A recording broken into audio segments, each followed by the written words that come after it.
அதே வனிதாவால ஒரு பிரச்சனை நடந்தது. மதுமிதா வெளியேற்றப்பட்டார்கள். சனிக்கிழமை, ஞாயிற்றுக்கிழமை இல்லாம நடுவுல அவங்க ஒரு நாள் வெளியேறிட்டாங்க. அதுக்கு ஒரு காரணம் இருக்கு. அந்த காரணம் யாருமே ட்ரை பண்ணக்கூடாது. Nobody should try such things. Madhumitha உணர்ச்சி வயப்பட்டுட்டாங்க. ஒரு தப்பான ஒரு விஷயத்த செஞ்சுட்டாங்க. அப்போ நான் சண்டை போட்டேன். அதுல ஒரு செகண்ட் கூட நீங்க பார்க்க முடியாது.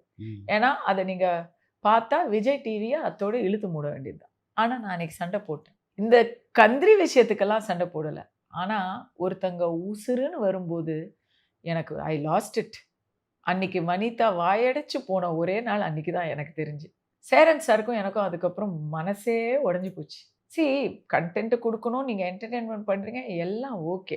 சைக்காலஜிக்கலா நீங்க எவ்வளவு ஆபத்தான ஒரு நிகழ்ச்சிய நடத்துறீங்கங்கிறது அன்னைக்கு நமக்கு தெரியுது.